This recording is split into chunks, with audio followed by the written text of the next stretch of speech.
driving west of the Tanami Road. It used to be called the Tanami Track. I think it's called the Tanami Road now. This, when you look at it on the map, feels pretty remote. So I think we're probably 80 or 90 kilometres west now, and we are headed to Newhaven Wildlife Sanctuary. And I have to say, I'm a bit excited about it. Yeah, should be good. Well, I think we're booked in for 3 days, 3 or 4 days. 4 nights. 4 nights, 3 days. Yeah, so it's a big privately owned wildlife sanctuary, obviously regenerating the wildlife, trapping the feral animals. And yeah, well, we're looking forward to it. There's a lot of tracks that you can go on. There's private roads, just have a look around. And yeah, I think they leave you alone and you leave them alone. Don't get on with their work. I don't know, we'll see. Anyway, it should be good. Bluff up there.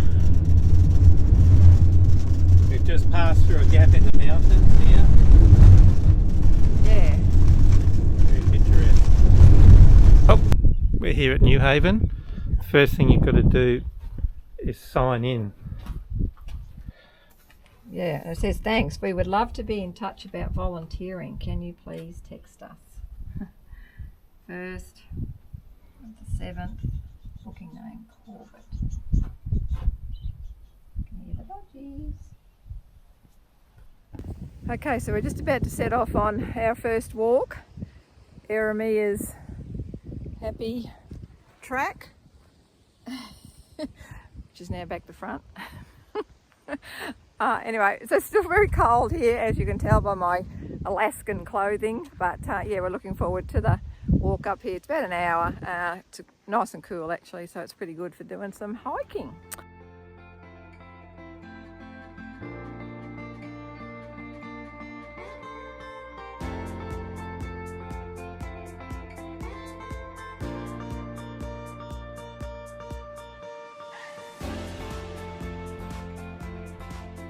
Morning.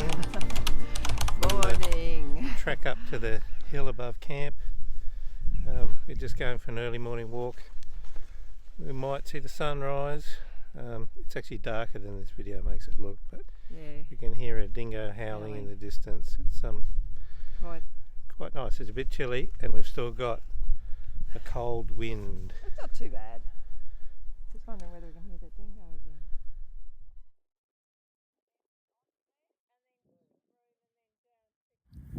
Okay, we're at the top, sitting down in the cool breeze, waiting for the show to begin. Sun hasn't come over the horizon yet. Oh, they're going so.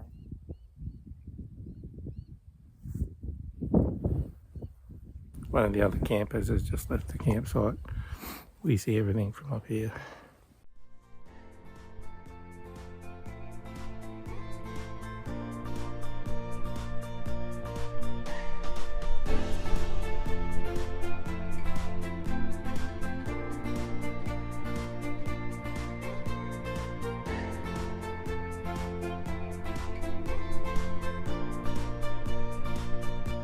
Sunrise up here on Baramaya's Hill.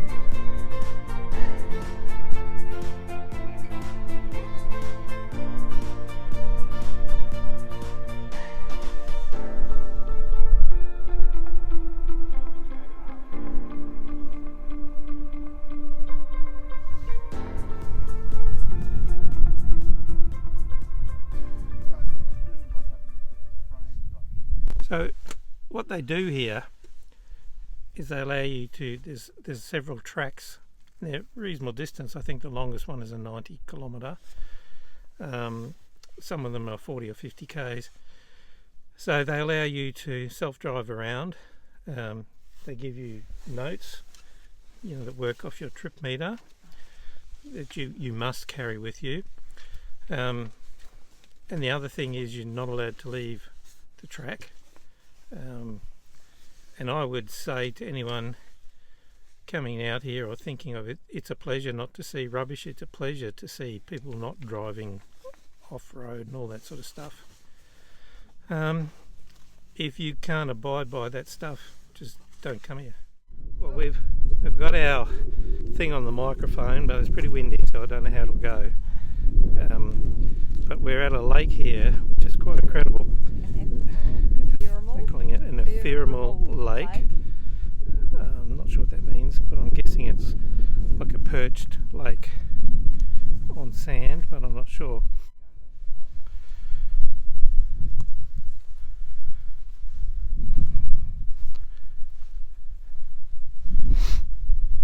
So this is fresh water, and it's in the middle of the desert. I'm sure it's not here all the time, but it's a significant body of water. So it's quite remarkable, really. And apparently this particular lake is noted for its extensive variety of plant life. I can certainly tell you there's plenty of dingo tracks here. What looks like the marsupial mole has been getting around.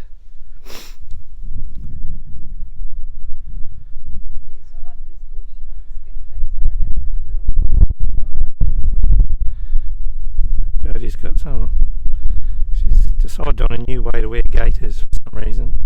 Don't ask me.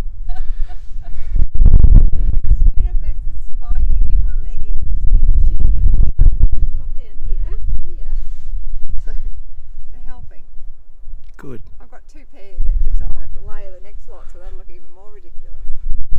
Possibly. Right. 6.67. So it's 6.6 an hour, so it's 14.3. So less 5. We didn't actually trip our thing at 0 because we didn't know how to do it on this car. So every time we do one of the things, we've got to do a calculation. Which is stupid. No room for error there at all. So 14.3 minus 5.6. What's that? Where's my phone? I'll do it properly. So I don't think we're not going off the track anyway. 7.4, Jodie. Yeah. Plus, what'd you say? 14.6. Oh. So, what? Oh. Huddle. Hang on, wait on, James. Just wait. Stop. 14.3. Yeah, let me just put it into forward drive. 14.3 minus 5.6. So at 8.7 on that, on the Richter scale. 8.7 on the Richter scale. On the Richter. Okay, we do know that someone got stuck in here yesterday, or the day before. Was it here? Yes. Oh. Well, you got it in. Orby.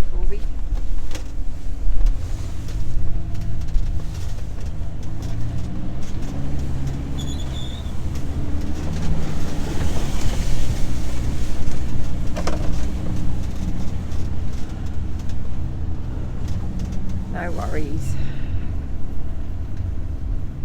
Nice here we go between these desert oaks here, James. Yeah, lovely forest of desert oaks. It's lovely. New shapes and sizes.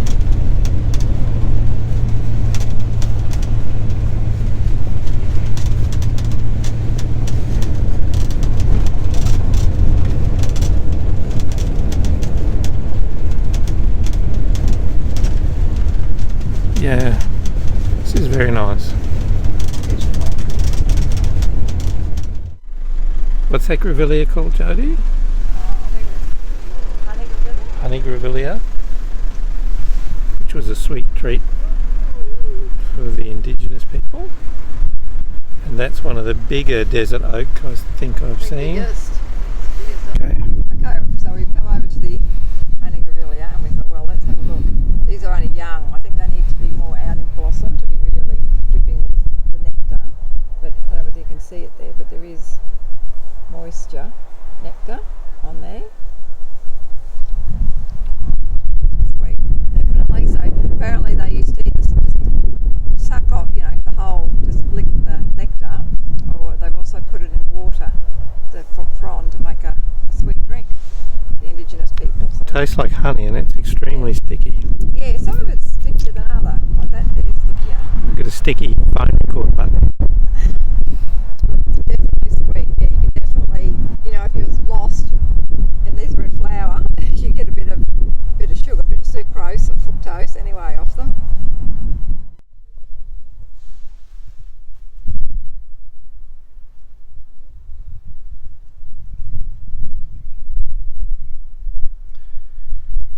This is Lake Bennett.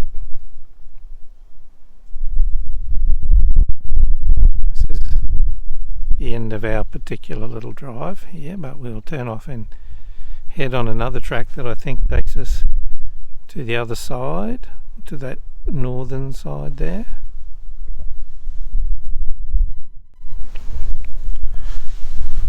Jodie's looking for scats. No, she's looking for thorny devils. I'm seeing that. And I'm seeing an old video of ABBA. I'm sure they used to wear things on their knees like that. Ring, ring, why don't you give me a call? There's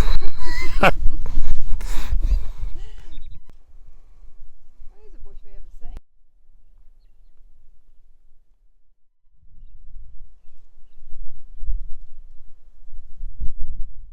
Crunchy puffball. They're quite crunchy. Not soft. Well, they're soft, but crunchy. But cool. I don't know what they are. Have to look in our book. Up our notes.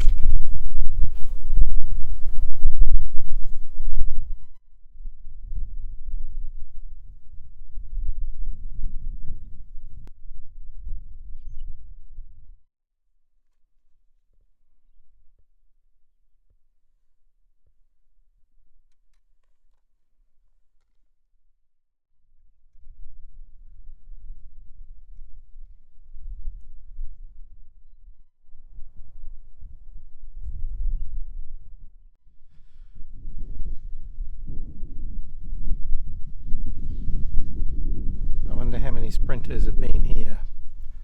Not many, I would hazard to say.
No, it's pretty sandy, but there's a few sharp things.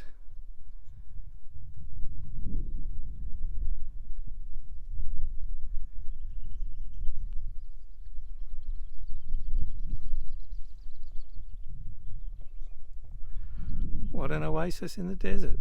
Okay, so James is heading out for a paddle on Lake Susie. There was a conveniently left surfboard here.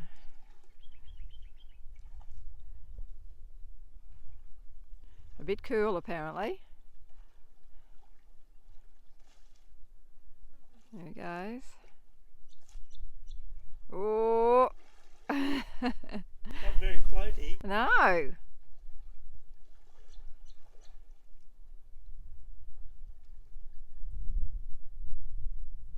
Try it in shallower water.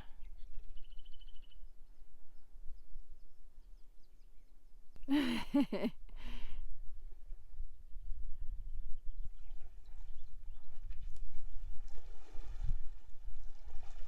the worst surf. Yeah, it's not floating, is it?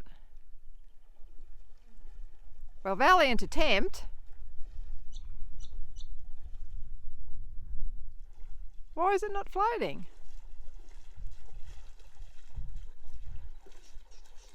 Must be made for small people.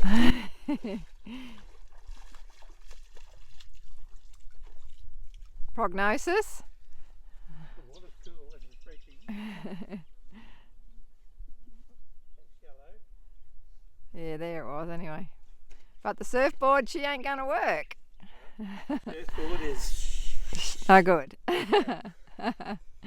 All right, so good attempt.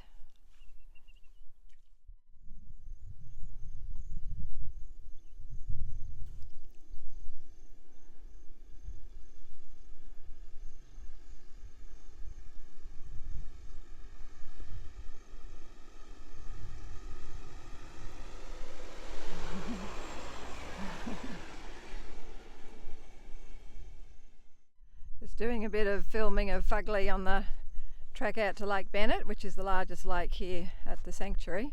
Yeah, some not bad tracks, a couple of water crossings, I guess you'd call them, nothing too startling.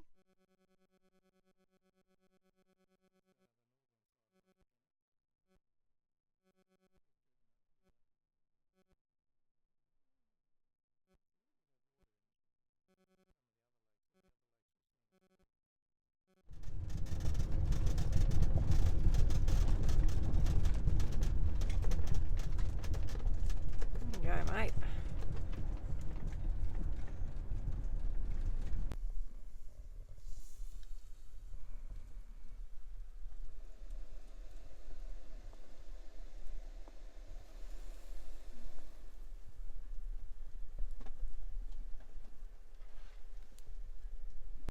Oh, fine.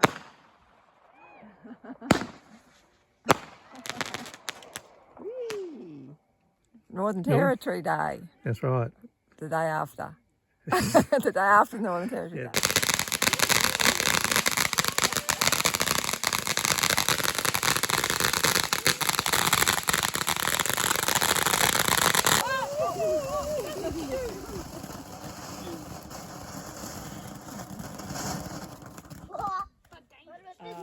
Nice. We're going on a walk to Honeysuckle Hill. Honeysuckle Hill? Honeysuckle Hill? Honeyeater Hill. Honeyeater Hill. Oh gosh, I've forgotten already. Honey something hill. About 500 metres in and 500 out, so I don't know whether that includes climbing to the top as well. Not a very big hill, but So here's some scats here. So what were they? The little black tail wallaby? black-footed. Black-footed? Oh, there's some scats Footed there. rock wallabies. Yeah, they're not going to be out now, of course, but this one's just like there's echidnas. When you just land with them.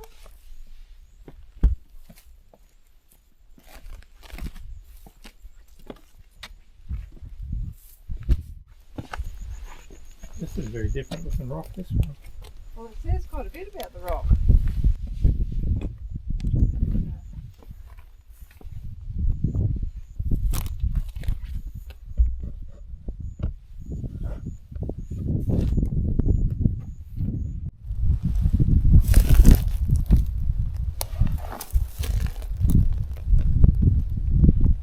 Who's going to test out the strength of it?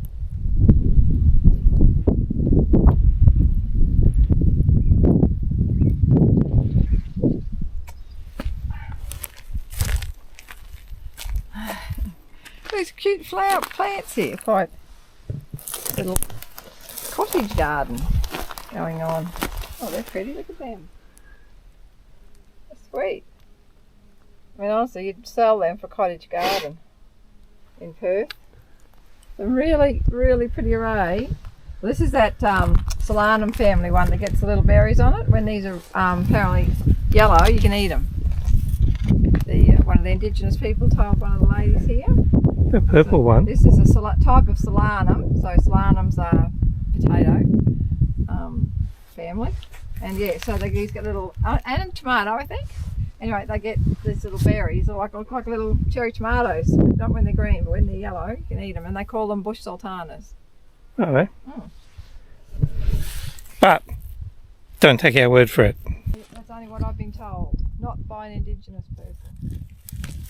We're on top of the hill here. It's a pretty nice spot. You can see these other ranges behind us, which are very spectacular. And you probably can't see, but there is a road down there, and that road is running alongside the fence, which is the whole crux of what this this place is about.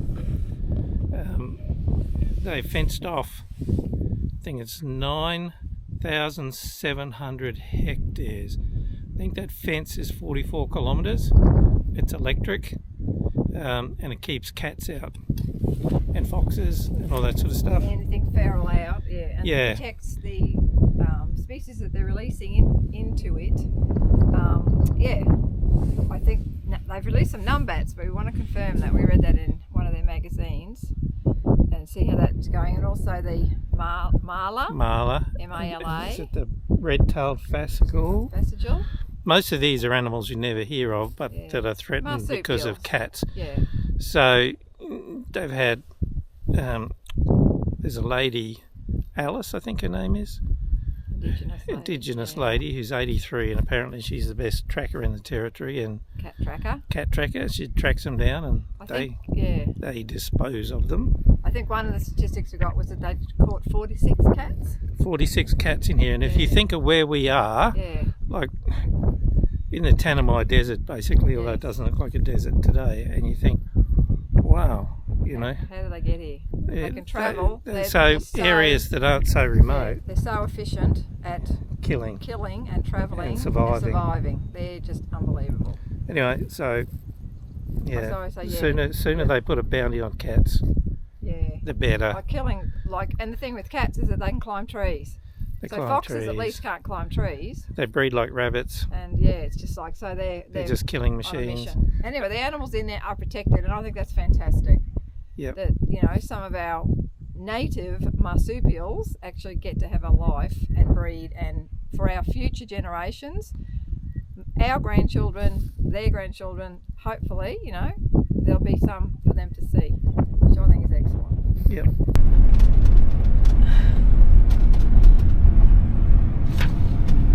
Tour guide Jode.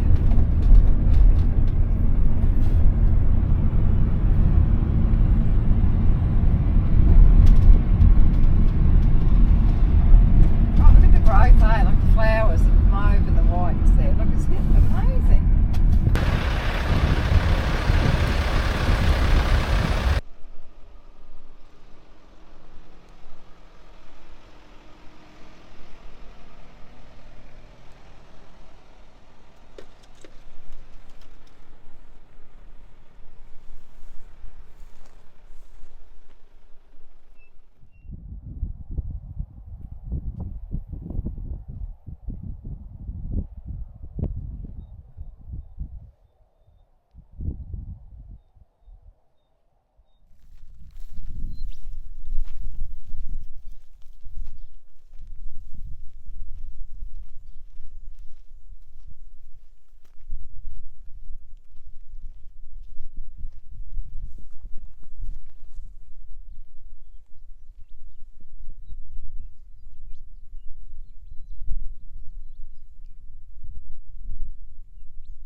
Anyone who owns a vehicle that doesn't hate this.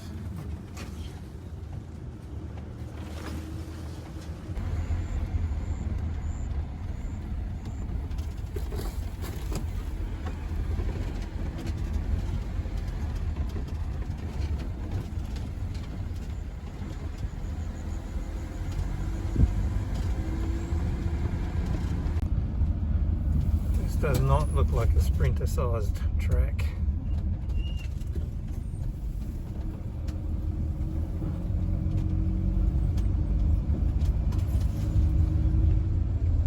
But Jodie's doing a good job.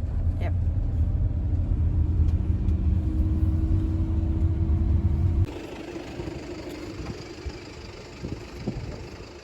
A little quail.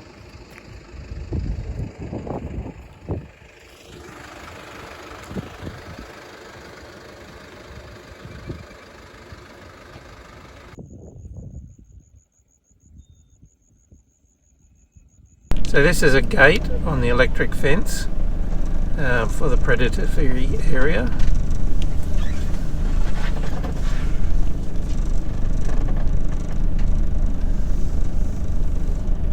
I'm going to get a photo of that. Here's the car. A big job. I can see footprints in there. And poos, gosh. Really? Yeah. All along there. What sort of footprints in poos? Well, scats, whatever. I don't know. Some biggish. I don't know. I'll get out and have a look because I want to take a photo. Nope. Well, here we are. Sunset up on top of the hill behind camp. Aramaya's Hill. Yeah. So Aramaya's happy place. yes. And Aramaya, sorry. Aramaya's Aramaya's happy place. Yeah. we met her the other day. Who was a little girl Yeah. and helped build this track up here with her dad. Yeah. Which is, yeah, they love it. They absolutely love it here. You can see it in their passion for the place. Yeah. In fact, her dad was just here a few minutes ago, and her brother. So yeah. And the sun, let's look at this, it's going to be beautiful. Whoop. Giving you a good 360 here. A lot of spinifex and little yellow flowered bushes up here.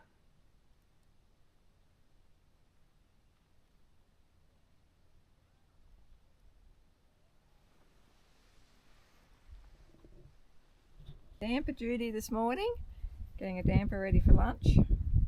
Just rubbing the butter in it, so should be pretty good. We've got the Dutch oven out, coals are getting low. Should be good. Looking forward to it. Can't beat damper in the fire. We'll let you know how it turns out. Okay, the big reveal. Let's see. Oh, looking good. look at that. Not quite. Not quite, just a little bit longer. Looking pretty good though. Yep, looking very good. Good. Right, so they're all done. Looking good. Drop scone. Let's call them scones. I did them individually instead of one big thing. So, yeah, they look good. Let's get stuck in. Jodie's obviously becoming quite a pro with the camp oven cook. With success rate 2 out of 2, the pizzas the other night, and now the damper. Excellent. This little cute guy. Going for it. Oh. You stop, mate. There you go. You're cute. Afternoon tea. Rice cake, biscuit, and a cup of coffee at the moment. But quite lovely sitting here. Coffee, not tea. I know, I'm going at coffee this afternoon. I sometimes do in the afternoon, James. It's not bad. I was just about to sit down. You'll want some cake.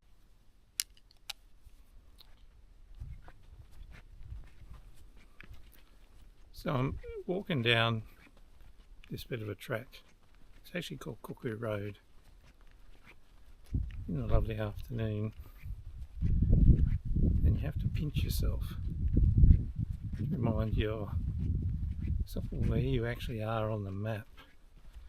Honestly, on the map, this place is so remote. It's crazy. And yet, you know,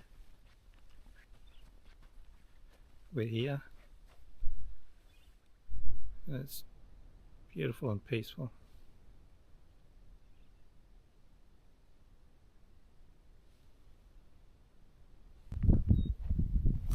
Sugary sweet.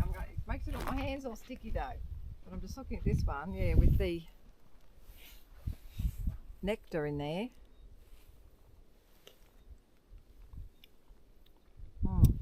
Yeah, definitely sweet in there. That's pretty yellow too. How golden is that? Beautiful. And I've just seen this one over here, and it's actually quite orangey at the base. Let's see. Yeah, quite a bit more orange in that one. Yeah, isn't it beautiful? Definitely got the nectar in there. Yeah, they're really sticky. Bees, but though we don't see bees here, native or obviously won't see introduced, but not really seeing native bees either, which is a bit unusual.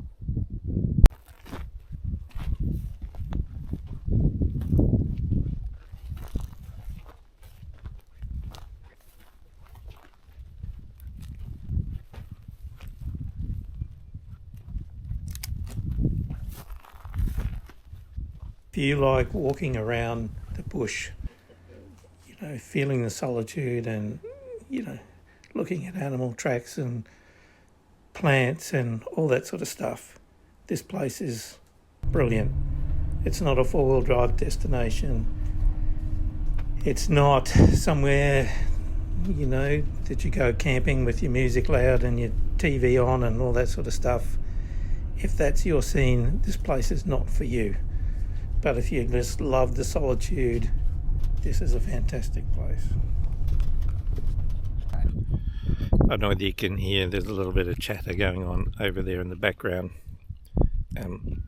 There's a reasonably large group of Indigenous elders, or I don't know if they're all elders, but storytellers, whatever they might be.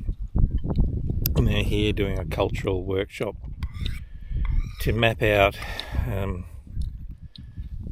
parts of this property that are important to them. I guess the owners want to know all that for what they do things, where they build things and don't do things. Anyway, so it was Northern Territory Day, so fireworks. So there was a lot of fireworks going off over there. We went and had a little bit of a look, and the kids were having a fair bit of fun. One of the guys from Newhaven was supervising that. But while that was happening, you could hear some quite sort of a lullaby, harmonious singing in the background. So we sort of asked if we could go and have a bit of a listen. So we went over to the fireplace, and there were 4 elderly Indigenous ladies there, and other people around the fire, other helpers, and even little kids. There was a little tiny girl down there who was wide-eyed, taking it all in, sitting around the fire. But those 4 ladies were singing a bit, and then they'd stop, and then they'd recount, and they were trying to remember a song, a story song, and a dance that was performed when they were children. So they were back and forwardsing a bit. They'd do a bit, and it goes like this, more or less. It was a bit hard to follow because they were speaking in their language, their native language, and then a little bit in English. One of them was jotting down notes. So it was quite an interesting thing, and their singing was really quite lovely.